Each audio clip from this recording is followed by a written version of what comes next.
अरे, आ गए आप जल्दी से हाथ मुंह धो लो, मैं आपके लिए खाना लगा देती हूँ।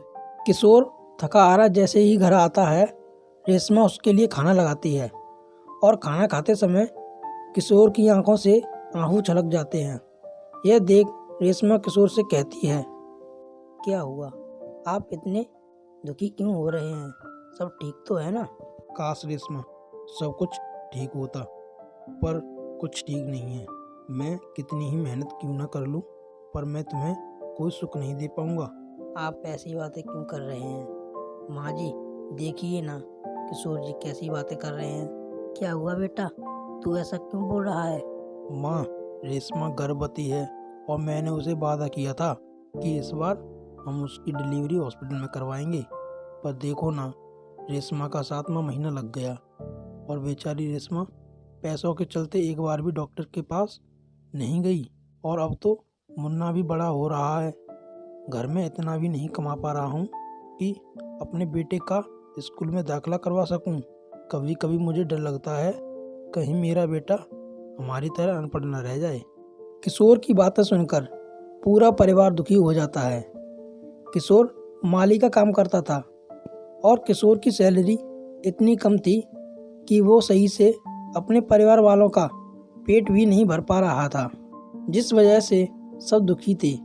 पूरा परिवार दुख के साये में बैठा हुआ था कि तभी वहाँ पर मुन्ना हंसता हुआ आता है और अपने परिवार वालों से कहता है, पापा आप आ गए? आपको पता है मैं कब से आपका ही इंतजार कर रहा था। पर वो क्यों बेटा?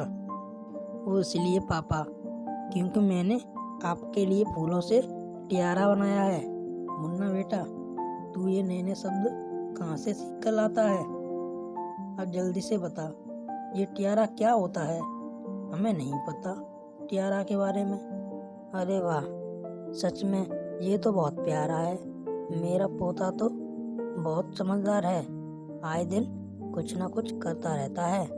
घर वालों की बातें सुनकर मुन्ना बहुत खुश होता है और मुन्ना की खुशी देखकर पूरा परिवार अपना दुख भूल जाता है। अभी इसी तरह से कुछ दिन बीत जाते हैं और एक दिन किशोर गार्डन से बहुत सारे फूल लेकर आता है। अरे बेटा, तू अपने गार्डन का सारा फूल तोड़कर आज घर ही ले आया क्या? तुझे इतने सारे फूल लाने की क्या जरूरत थी? कहीं सारे फूल खराब ना हो जाएं घर में पड़े पड़े। माँ, मैं ये सारे फूल ऐसे ही नहीं लेकर आया। शायद 4-5 दिन में करवा चौथ शुरू हो रहा है, तो लोगों ने ऑर्डर दिया है फूल माला का, इसलिए सोच रहा हूँ घर में बैठे बैठे माला पे रो लूँ, इससे थोड़ी कमाई अच्छी हो जाएगी। ये तो तूने सही किया बेटा, तू गार्डन में काम करना, हम घर पर बैठकर माला बनाएंगे और सुबह सुबह तू लोगों के घरों में फूल देना। इससे तेरी कमाई अच्छी हो जाएगी और बहू की करवा चौथ अच्छे से मन जाएगी। मेरी बेचारी बहू ने अब तक करवा चौथ के लिए एक साड़ी नहीं खरीदी। माँ जी, मैं कोई सस्ती वाली साड़ी खरीद लूँगी, ज़रूरी थोड़ी ना है कि महंगी वाली साड़ी से ही करवा चौथ करूँ। मेरे पिछले साल के करवा चौथ का सामान रखा हुआ है, बस एक आधी कोई चीज़ नई खरीदनी है। वो भी सोच रही हूँ क्यों ना मैं घर पर ही मिट्टी से बना लूँ। हाँ बहू, समझ गई मैं, पर बहू करवा चौथ को ज़्यादा दिन दूर नहीं है। आज शाम को मेरे साथ मार्केट चल और अपनी पसंद की कोई ढंग की साड़ी ले ले। हेमा के कहने पर रेशमा अपनी सास के साथ बाजार जाती है।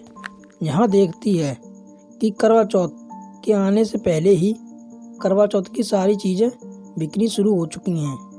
बहू, हमारा गांव कितना एडवांस होता जा रहा है। पहले सिर्फ मिट्टी का कलश मिलता था और अब देख, कलश को फूलों से कितनी अच्छी तरह से सजा रखा है। और यह छलनी, जिसकी कोई इज्जत नहीं करता, करवा चौथ वाले दिन छलनी को भी कितने अच्छे से सजाकर बाजार में कितना महंगा बेचा जा रहा है। इस फूल से बनी छलनी को सजाने में इतनी लागत नहीं है जितना महंगा ये बाजार में बिक रहा है। बताओ, 5 रुपए की छलनी मार्केट में 30 रुपए की मिल रही है।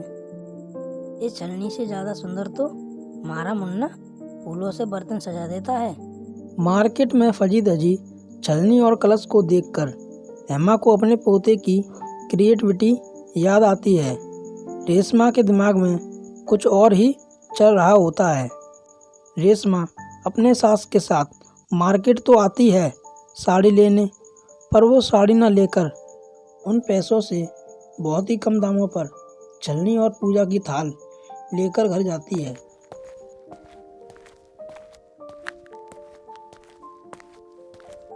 बहू, तुझे क्या जरूरत थी अपने पैसे इस सब सामान में फूकने की? और तू इतना सारा सामान क्यों लेकर आई है? तू तो कह रही थी कि पुराने सामान से काम चला लूँगी। माँ जी, मेरे दिमाग में बहुत अच्छा आइडिया आया है। 3-4 दिन अभी बाकी हैं करवा चौथ को।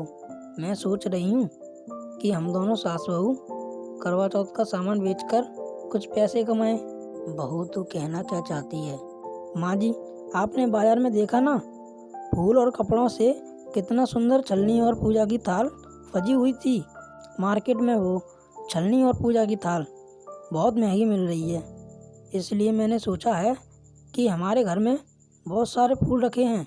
मैं मुन्ना से आइडिया लेकर करवा चौथ की थाल, छलनी और कलश को उससे भी अच्छा सजा कर बेचूंगी और मेरी अच्छी कमाई हो गई तो इस बार मैं अपनी मनपसंद की साड़ी खरीद कर करवा चौथ पर पहनूंगी। रेशमा के समझाने पर हेमा अपनी बहू की बात समझ जाती है और जैसे ही मुन्ना घर में आता है, दोनों सास बहू मुन्ना की मदद लेकर सबसे पहले छलनी के किनारे पर एक कपड़ा लगाते हैं और उन्हें फूलों से सजाते हैं। जिसके बाद ठीक दोनों सास बहू मिलकर घर में बैठे बैठे पूजा के थाल और कलश को भी सजाते हैं। यहाँ तक कि वो छलनी और पूजा की थाल को सजाने में फूलों के साथ साथ छोटे छोटे शीशे और रंगों का भी इस्तेमाल करते हैं। बहू, मुझे लगता है कि हमारा आइडिया काम कर जाएगा। हमने तो मार्केट से भी ज़्यादा अच्छी करवा चौथ के लिए छलनी, कलश और पूजा की थाली सजाई है। माँ जी, हमने सारे कलश, पूजा के थाल और छलनी सजा दी हैं। चलिए चलकर इन्हें बेचते हैं। मुन्ना बेटा, मैं और तेरी माँ बाजार जा रहे हैं करवा चौथ का सामान बेचने के लिए। घर पर पापा आए तो उन्हें बता देना। उनके फूलों का इस्तेमाल हमने अपने काम के लिए कर लिया है, इसलिए वो गार्डन से और फूल तोड़ लाएं। इस तरह दोनों सास बहू अपने घर में ही बैठकर करवा चौथ की छलनी को फूलों से सजाती हैं और उन्हें मार्केट में बेचती हैं। ये छलनी कितने की दी है? बड़ी ही प्यारी लग रही है। बहन, पूरे बाजार में आपको यह छलनी 30 रुपए की मिलेगी, पर हमारे यहाँ आपको इस छलनी से लेकर करवा चौथ का पूरा सामान सिर्फ 10 रुपए में मिलेगा। तो 10 रुपए में फूलों वाली छलनी अपने घर ले जाओ और छलनी से चांद को और अपने प्यारे से पति का मुखड़ा देखकर अपने करवा चौथ का व्रत खोलो। अरे वाह, तुम्हारे सामान बेचने का तरीका तो बहुत अच्छा है। वैसे इस छलनी पर जो फूल लगे हैं वो तो बिल्कुल ताज़ा, एकदम फ्रेश लग रहे हैं। खुशबू भी बहुत अच्छी आ रही है। मुझे तो ये छलनी चाहिए। हाँ बहन, मैं अभी आपकी छलनी पैक कर देती हूँ। वैसे बहन, मानना पड़ेगा, इस हालात में भी तुम अपनी सास के साथ करवा चौथ की फूलों से सजी थाल बेच रही हो। करवा चौथ के थाल का इतना कम प्राइस सुनकर वहाँ पर भीड़ जमा हो जाती है। सारी औरतें रेशमा से ही उसके फूलों वाली करवा चौथ की थाल खरीदती हैं। आंटी, मैंने पूरा बाजार घूम लिया, पर आपसे ज़्यादा सुंदर सजी करवा चौथ के पूजा की थाल नहीं देखी। वैसे मेरे घर में तो मेरी माँ, भाभी सबका करवा चौथ का व्रत है, इसलिए आप मुझे 3 करवा चौथ की फूलों से सजी थाल दे दो। बहन, इस लड़की को बाद में देना, मैं इससे पहले आई हूँ दुकान पर। पहले मेरा सामान दे दो। मेरे घर में छोटे छोटे बच्चे भी हैं, मेरा इंतजार कर रहे होंगे। आंटी, फिक्र मत कीजिए, मैं कोई खाने की चीज़ नहीं बेच रही हूँ। ज़रा भी समय नहीं लगेगा, बस उनके पैसे काट लूँ, उसके बाद आपको एक साथ करवा चौथ के फूलों की सजी थाली दे दूंगी। इस तरह से सुबह से शाम तक दोनों सास बहू मिलकर अपनी फूलों से बनी पूजा की थाल और कलश को बेचती हैं और घर जाकर एक बार फिर से रात में बैठकर फादर फिर छलनी कलश और पूजा के थाल पर फूलों से डेकोरेशन करती हैं और अगली सुबह इसी तरह से करवा चौथ का सामान बेचती हैं। देखते ही देखते करवा चौथ का दिन आ जाता है और उस दिन भी रेशमा अपने फूलों से सजी करवा चौथ के थाल को बेचती है। बहू, शाम हो गई है, भूखी प्यासी तू मेरे साथ काम पर लगी है। तू घर जा, मैं ये सब संभाल लूँगी।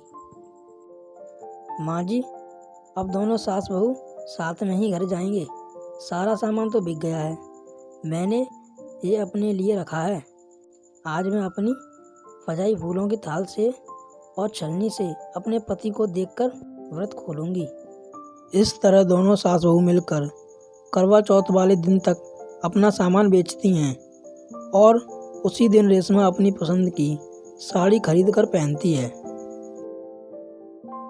बहू, तू आज बहुत सुंदर लग रही है। रेशमा, तुमने अपने सपने खुद पूरे किए हैं। मैं चाहकर भी इतने पैसे नहीं कमा पाया कि तुम्हारे लिए एक साड़ी भी ला पाता। किशोर जी, यह सब मैंने अकेले नहीं किया है, इसमें आप सबने भी मेरा बहुत साथ दिया है। माँ जी, जल्दी से चलिए ना, मैं चांद को देखकर अपने फूलों से सजाया हुआ थाल और छलनी से अपने पति का मुखड़ा देखकर अपना व्रत खोलना चाहती हूँ। अब रेशमा अपने खुद के सजाए पूजा के थाल से आरती उतारती है और फूलों से सजी छलनी से अपने पति का मुखड़ा देखती है और अपना व्रत खोलती है। और इसी तरह हर साल करवा चौथ पर दोनों सास बहू मिलकर अपने फूलों से बनी पूजा की थाल बेचने का काम करती हैं। Hello friends, welcome my YouTube channel. मेरा नाम है करण कुमार और आप देख रहे हैं करण कार्टून टीवी। अगर आप हमारे चैनल पर पहली बार आए हैं तो प्लीज़ चैनल को सब्सक्राइब कर लें और बेल आइकन को ऑल पर रखें ताकि हमारी वीडियो की नोटिफिकेशन मिले आपको सबसे पहले। वीडियो को लाइक कर दें, कमेंट करके जरूर बताएं वीडियो कैसा लगा। शेयर करना ना भूलें। इसी के साथ मिलते हैं हम नेक्स्ट वीडियो में, तब तक के लिए बाय बाय।